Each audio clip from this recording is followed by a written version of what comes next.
두 번째, 마음의 자세의 기준. 오늘 제가 네 가지를 살펴본다고 했는데요, 네 가지 모두 다 살펴봐야 합니다. 교리적인 기준이 중요합니까? 안 중요합니까? 중요해요. 근데 교리적인 기준만 가지고 안 됩니다. 안 됩니다. 교리적인 기준에서 문제가 없다고 다 하나님의 역사는 아닙니다. 그러니까 다 하나님의 영의 역사는 아닐 수 있습니다. 아닐 수 있습니다. 이 마음의 자세의 기준은요, 요한일서에는 없습니다. 물론 다른 곳에는 있죠. 근데 바로 다음 세 번째 살펴볼 그 기준과 이게 밀접한 관계가 있어요. 그래서 제가 여기 따로 집어 넣었습니다. 물론 다른 곳에 있습니다. 사실 마음의 자세의 기준은 영을 분별하는 기준이라기보다는, 잘 들으십시오. 좀 자세히 안 들으면 뭔 말인지 좀 그럴 수 있는데, 마음의 자세의 기준은 영을 분별하는 기준이라기보다는 영을 분별하기 위해서 가져야 할 핵심적인 자세를 말합니다. 그러니까 다시 말하면 내가 올바른 마음의 자세를 가지고 있어야 어떤 일이 하나님의 영의 역사인지 사단의 영의 역사인지를 분별할 수 있다는 거예요. 뭐가 있어야? 내가 올바른 마음의 자세를 가지고 있어야. 그러니까 마음의 자세의 기준은 영을 분별하는 기준이라기보다는 오히려 그 영을 분별할 수 있기 위해서 우리에게 필요한 자세라고 볼 수 있어요. 무슨 말 이해되시죠? 근데 요게 있기 때문에 제가 드는 거예요. 예수님 당시도 그랬는데, 예수님을 지금 누가 역사했어요? 성령이. 하나님께서 성령께서 예수님을 통해서 역사하시는데, 그 당시 종교 지도자들 어떻게 했어요? 대적하러 나섰어요. 여러분, 이 말은 무슨 말이냐면요, 그 당시에 바리새인들 또 많은 종교 지도자들이 세미나를 열고 학회를 열고 뭐죠? 잡지를 발간하고 책을 발간해서 오늘날로 말하면 예수님이 바알셈을 짚었고 이단의 개수고 이단이고 그 영은 악한 영의 역사고 이렇게 공격했다는 거예요. 그런 얘기예요. 실제로 그렇게 했어요. 근데 잘 보십시오. 이렇게 공격했는데, 이렇게 공격하는 이 사람들이 한편으로는 교리적 큰 문제가 없었어요. 교리적 큰 문제가 없어요. 조금 볼 거예요. 큰 문제가 없었어요. 근데 이들이 뭐가 문제였냐면 마음의 자세가 올바르지 않았기 때문에 하나님의 영을 분별할 수 없었던 거예요. 그러니까 예수님의 역사하신 하나님의 영을 분별할 수 없었어요. 왜? 마음의 자세가 올바르지 않았기 때문에. 그러면 제3자 입장에서 본다면 이들이 예수님에게 공격하고 대적하고 나름대로 뭐 논문을 쓰고 나름대로 뭐를 해서 발표해서 예수님을 공격하는데, 제3자 입장에서 본다면 이들의 말이 맞는지 안 맞는지 그 배후에 있는 영이 하나님의 영인지를 분별하려면 뭐를 같이 봐야 되느냐? 그들의 마음의 자세를 봐야 한다는 거예요. 무슨 이해되세요? 그러니까 이 영이 하나님의 영의 역사인지 아닌지를 보기 위해 마음의 올바른 자세가 중요한데, 그런데 우리 입장에서 하나님의 영의 역사를 때로는 공격하고 대적하는 그런 경우에 이게 옳은 건지 아닌 건지를 볼 때 교리적인 것만 봐가지고 안 된다는 거예요. 뭘 같이 봐야 된다는 거예요? 마음의 자세를 봐야 한다는 거예요. 여러분, 예수님 당시 그랬다니까요. 예수님 당시에 예수님을 대적하고 비방하고, 그게 집중적으로 나오는 것이 마태복음 11장 12장 다 나와요. 다른 것도 마찬가지고. 자, 그러면 이러면 바리새인들이 예를 들면, 바리새인들이 교리적으로 문제가 있었습니까? 제가 보기에는요, 바리새인들은 교리적 큰 문제 없었어요. 어떻게 하느냐? 마태복음 23장에 보면 알 수 있어요. 한번 찾아보시죠. 마태복음 23장 1절부터 한번 보시죠. 이 예수께서 무리와 제자들에게 말씀하여 이르시되, 누구에게 말씀하셨다고요? 무리와 제자들에게. 그러니까 이렇게 쫓아오는 무리들뿐만 아니라 예수님의 제자들에게 뭐라고요? 서기관들과 바리새인들이 모세의 자리에 앉았으니 그러므로 무엇이든지 그들이 말하는 바는 행하고 지키되. 자 보세요. 저들이 가르치는 바가 교리적으로 잘못됐다면 예수님이 자기 제자들에게 저들이 말하는 말을 반드시 다 지키라고 얘기했겠습니까? 안 했겠죠. 이걸 보면 뭐라 할 수 있냐면 저들이 교리적으로 그 문제 없었어요. 근데 뭐가 문제였죠? 지키되 그들이 행위는 본받지 말라. 그들은 말만 하고 행하지 아니하며. 그들의 행위는 옳지 않았는데 옳지 않은 행위 배후에 뭐가 있냐면 이따 보면 알겠지만 마음의 자세가 있어요. 이렇게 교훈은 옳을지 모르지만 마음의 자세가 옳지 않으니까 그 배후에 역사하는 영이 성령이었습니까? 아니었습니까? 아니었어요. 성령 아니었어요. 예수님께서 요한복음 8장 44절에 그 바로 종교 지도자들에게 말씀하시기를 너희는 너희 아비 마귀에게서 났으니 너희 아비의 욕심대로 너희를 행하고자 하느니라. 그는 처음부터 살인한 자요 진리가 그 속에 없으므로 진리에 서지 못하고 거짓을 말할 때마다 제 것으로 말하나니 이는 그가 거짓말쟁이요 거짓의 아비가 되밀어라. 이렇게 말함으로써 그 당시 종교 지도자들 그들이 교리적으로 문제 없었다니까요. 그게. 그런데 그들이 활동하고 그들이 뭐죠? 전파하고 그들이 말하고 그들이 행동하고 그들이 추구하는 그러한 사역이나 그들의 여러가지 삶의 부분의 배후의 역사하는 영이 성령이었어요? 아니었어요? 아니었어요. 아니었어요. 그러니까 그들은 누굴 대적해요? 모든 교리를 가지고도 누굴 대적해요? 예수를 대적하죠. 그런데 이제 만약에 그 당시 사람들이 여러분이 그 당시 사람들이라면 예수님을 통해서 하신 것도 보고 바리새인이 누군가도 아는 이분들 다 유명한 분이죠. 어느 대학에서 PhD를 받으면 그 올라오만 하면 어느 정도 신앙생활 잘한 분이고 근데 그분이 학위를 어디서 받았는데 나름대로 세미나를 하고 강연을 하고 책을 쓰고 그래서 예수님을 공격하면서 거짓 선지자라고 바알셈을 지켰다고 이단의 괴수라고 저 역사하는 영은 하나님의 영이 아니고 저거는 사단의 영이라고. 왜냐하면 하나님의 영이면 어떻게 율법을 범하겠느냐. 그러면서 가장 중요한 부분 중에 하나가 안식일인데 어떻게 안식일을 범하느냐 이렇게 말할 때 예수님 안식을 범하지 않았죠. 그들이 가지고 있는 안식일에 대한 전통을 보면서 뿐이죠. 이거 완전히 다른 거거든요. 이렇게 말할 때 그 당시 사람들이 그 말만 가지고는 몰랐을 거란 얘기예요. 그 영을 분별할 때 뭐를 같이 봐야 되느냐? 그 마음의 자세를 봐야 되는 거예요. 무슨 얘기 아시겠죠? 이게 중요하다는 거예요. 이건 오늘날도 마찬가지예요. 이 두 번째와 세 번째는요, 주관적인 거예요. 이렇게 딱 해가지고 뭐 자로 잴 수 있는 게 아니고, 예를 들면 내가 어떤 이렇게 호주머니 딱 꺼내가지고 내가 비밀병기가 있는데, 이거는 마음의 자세를 테스트하는 거예요. 딱 이걸 꺼내가지고 가슴에 딱 갖다 대면 여기가 나와. 마음의 자세 오르면 파란불, 틀리면 빨간불.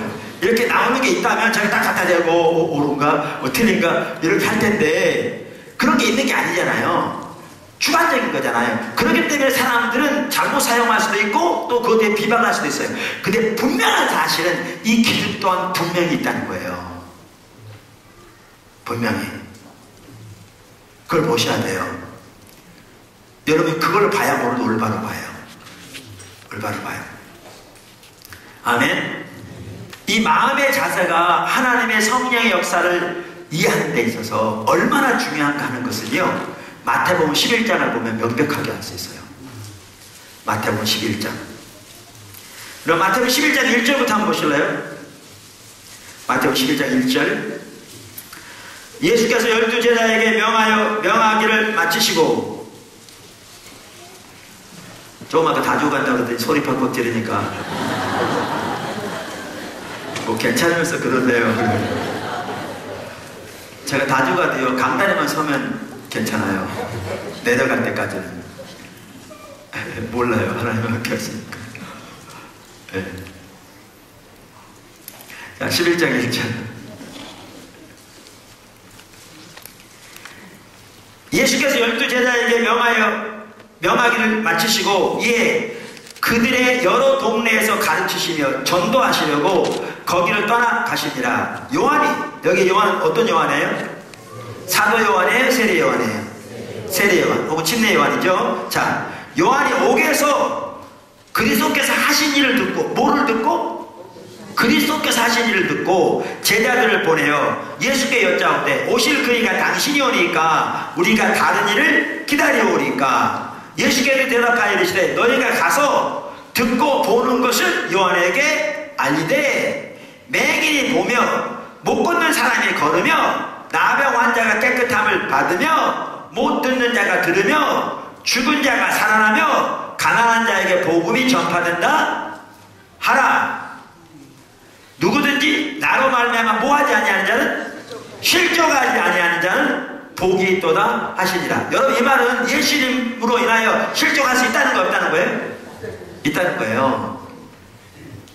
자, 그러면 여기 보십시오. 지금 침례 요한이 혹은 세례 요한이 감옥에 갇혔어요. 그래서 어떻게 했다고요? 예수님께 사람 보냈다고요. 그래서 뭐라고 물었어요?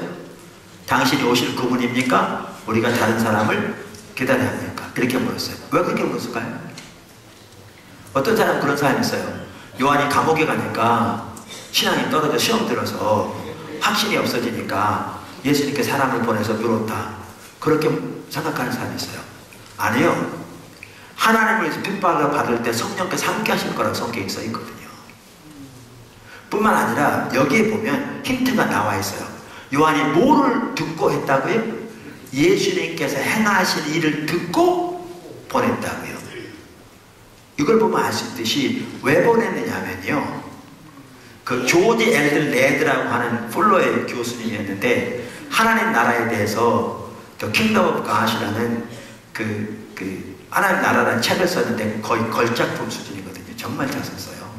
뛰어난 분인데 그분도 그 책에서도 제가 보는 것과 똑같이 이 부분을 같은 관점에서 이해하고 있더라고요. 근데 보십시오. 요한이 자기가 기대하고 생각했던 메시아하고 다른 거예요. 들어보니까. 왜냐하면 누가복음을 보면 요한이 외친 메시지를 보세요. 도끼가 나무 뿌리에 놓였으니 회개하지 않으면 찍어 불에 던지우리라. 이런 내용들을 쭉 보면 말세지 말에 심판자로 오실 메시아로 예수님을 하는 거예요. 근데 예수님이 하신 일이 자기가 기대하는 메시아하고는 전혀 다르잖아요. 예수님이 말세지 말에 메시아로 오실, 심판자로 오실 메시아가 맞아요, 틀려요? 맞아요. 어떤 분이 그러잖아요. 구약에는 메시아에 대한 예언이 있는데 예수님이 초림과 재림이 안 나눠져 있어. 그냥 예수님 오심만 돼 있어. 그러니까 어떤 식이냐 이런 거죠. 봉우리가 이렇게 있어요. 두 개가 겹쳐있는데 그 사이에 멀리 떨어져 있는데 멀리서 보면 하나 같잖아요, 봉우리가. 무슨 아시죠? 이런 것처럼 구약에서는 예수님의 오심이 초림, 재림이 안 나눠서 예수님 오심만 예언돼 있어요. 근데 신약에 와서 보니까 예수님이 초림이 있고 예수님의 재림이 있어. 그리고 예수님이 재림하실 때 예수님은 공의의 심판자로 오실 거예요. 맞죠? 초림 때는 뭐하러 오셨어요? 고난의 종으로 오셔서 우리를 구속하시는 고난의 종으로 오신 거죠. 근데 세례 요한은, 침례 요한은 하나님의 계시로부터, 하나님부터 받은 계시 때문에 알았지만, 모든 계시는 부분적이거든요. 알았지만 옳은 계시예요. 문제는 부분적인 거죠. 그래서 예수님을 알기를 어떻게 알았느냐? 말세지 말에 심판자로 오신 예수님을 한 거예요. 근데 이런 예수님을, 메시아를 기대하고 있다가 예수님 하신 일을 들으니까 갑자기 들어요. 다르죠. 근데 이 구절이 왜 중요하냐면요, 이렇게 틀렸을 때 요한은 어떻게 했냐는 말이에요. 틀렸을 때 어떻게 했느냐? 예수님께 사람 보낸 거예요. 이 얘기 뭐냐면요, 배우고자 하는 자세 하나님께 엎드린 거예요. 그 자세가. 그래서 주님, 당신이 오실 그분입니까? 아니, 우리가 다른 사람을 기다려야 합니까? 그랬더니 예수님이 너희는 보고 들은 바를 가서 말해라. 그러면서 쭉 얘기해 주죠. 이 내용이 뭔지 아세요? 이사야에서에 나오는 고난의 종으로 오실 메시아에 대한 내용들이에요. 이 과정을 통해서 세례 요한은 혹은 침례 요한은 어떻게 되었느냐? 예수님이 말세지만의 심판자로 오시는 이 메시아일 뿐만 아니라 우리를 구속하러 오신 고난의 종으로 오신 메시아인 것도 알게 되죠. 근데 왜 이게 여기 기록되어 있냐는 거예요. 왜? 여러분 마태복음의 구조를 보면 이게 아주 중요해요. 마태복음 1장부터 4장까지는요 서론적인 부분이에요. 4장 마지막에 예수님의 사역을 이제 본격적으로 기록하기 시작하면서 요약해요. 예수님의 사역을. 그리고 9장 마지막에 요약돼요. 그 중간에 본론이 나와요. 이런 거예요. 제가 오늘 설교하는데 제가 오늘 영의 분배를 설교하겠습니다. 이런 부분을 나누겠습니다. 한참 설교가 난 다음에 오늘은 제가 영의 분배를 이런 부분을 나눴습니다. 이렇게 말하는 건 똑같아요. 두 번이 나와요. 그리고 그 사이에 두 파트로 되어 있어요. 그러니까 이 마태복음은 예수님의 사역이 하나님 나라의 사역이었다는 걸 강조하고 있거든요. 그러면서 5장부터 7장까지 산상수훈이라는 이 부분은 예수님이 전파하신 하나님 나라의 메시지 핵심이에요. 요게요. 그 다음에 8장 9장은 예수님이 감당하신 성령 사역의 본보기가 나와요. 그리고 요약되어 있어요. 그 다음에 10장에 어떤 일이 있느냐? 10장에 예수님이 제자를 보내시면서 예수님이 감당하신 사역 그대로 똑같이 감당하라고 해요. 어느 복음서에 다 그렇게 되어 있어요. 그러면 11장부터 뭐가 나오는지 아세요? 예수님이 이 사역을 감당하면서 이제부터 본격적으로 뭐 하기 시작하냐면 종교 지도자들과 충돌이 있기 시작해요. 다시 말하면 저들이 대적하기 시작해요. 근데 그 일이 기록되는 첫 부분에 이 부분이 기록되어 있어요. 무슨 말인지 아세요? 저들이 왜 넘어진 줄 아세요? 요한에게 있었던 이 자세가 없어 넘어졌어요. 종교 지도자들이 왜 넘어진 줄 아세요? 요한에게 있었던 이 자세가 없어 넘어졌어요. 그들은 나름대로 신학 공부한 사람들이에요. 그 방면에 전문가라고 하고 있어요. 그런데 배우고자 하는 자세가 없었어요. 그러니까 어떻게 되느냐? 자기들이 보는 관점에서 예수님이 맞지 않았을 때 자기들이 보는 관점으로 집중적으로 공격하고 대적하는 거예요. 그 결과 어떻게 되느냐? 하나님의 일을 대적한 거죠. 뭐 때문에? 배우고자 하는 자세가 없었기 때문에. 그래서 예수님께서 나로 말미암아 실족지 않은 자가 복이 있다. 이렇게 말씀하신 거예요. 보이세요? 그러니까 11장, 12장, 13장 가서 읽어보세요. 집에 가서. 집중적으로 저들이 계속 공격하고 대적하고 반응하잖아요. 왜 그런 줄 아십니까? 그들이 가지고 있는 가치관이 달랐어요. 달랐어요. 문제는 배우고자 하는 자세가 없었기 때문에 그래요. 근데 한 가지만 더 살펴볼게요.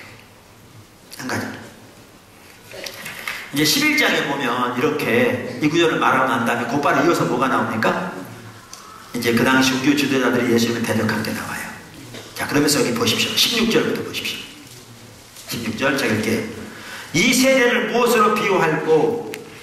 비유하건대 아이들이 장터에 앉아 제 동물을 불러 이르되 우리가 너희를 향하여 피리를 불어도 너희가 춤추지 않고 우리가 슬피 울어도 너희가 가슴을 치지 아니하였던 함과 같도다.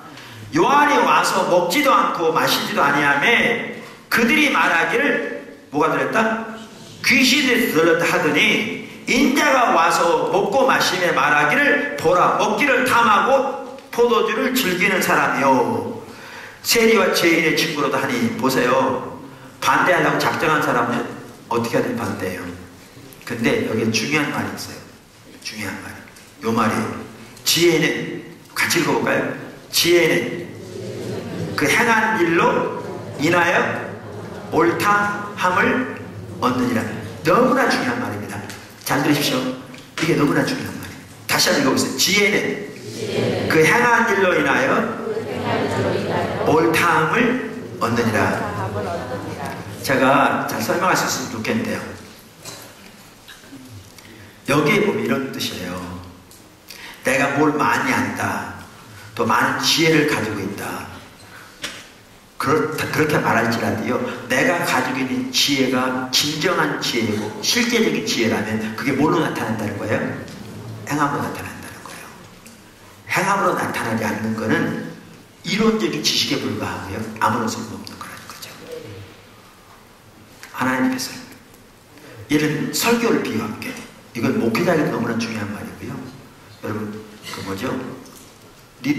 평신도 리더들에게 너무 중요한 말이에요. 이런 제 얘기는 이렇게. 제가 오늘 설교하는데 설교를 그냥 유창하게요. 또 감동적인 예화를 들어서 이렇게 막 성도들에게 쨍한 감동을 선사하고 해요. 근데 제가 전혀 그 삶을 살지 않고 제 삶에서 전혀 그 열매가 안 나타나면 저는 실제로는 말장난하는 거예요.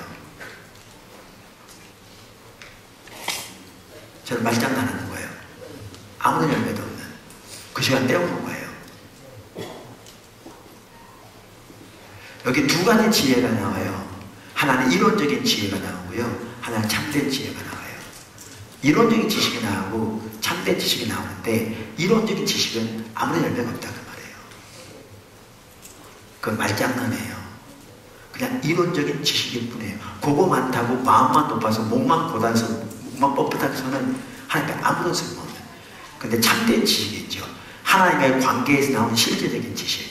이 지식은 뭘로 나타나게 된다고요? 행동으로 나타나게 되라고요. 그럼 보세요. 내가 가지고 있는 지혜가 참된 지혜인지 아닌지는 뭘 통해 증명된다는 거예요? 행동을 통해 증명된다는 거예요. 이게 왜 중요하냐면 바리새인들이 자기들이 안다고 주장하고 하나님의 길을 안다고 주장했던 그런 내용들이 그들의 삶을 통해 검증되는 것이었다면 이렇게 안 했을 거라는 거죠. 만약에 그들이 그런 하나님의 관점에서 자기들의 삶을 보면서 자기들이 알고 있는 지식에서 자기들이 삶은 전혀 그것을 반영하지 않는 열매가 없는 것을 그들이 인식했더라면 하나님 앞에 애통하게 은혜를 구했을 것이고 그런 자세로 주님을 찾았더라면 예수님 위에 함께하는 영이 하나님의 영이었는 것을 그들이 알았을 거라 그 말이에요.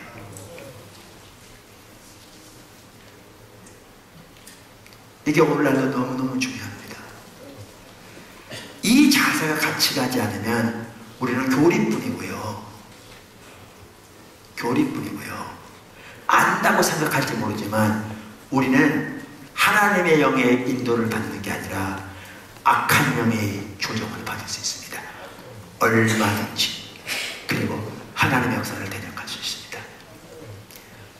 교리적인 기준 중요합니다. 이 몇 중에 하나도 빼놓을 수 없습니다. 그러나 교리적인 기준만 가지고 되지 않습니다. 마음의 자세의 기준이 같이 가야 합니다. 같이 가야 합니다.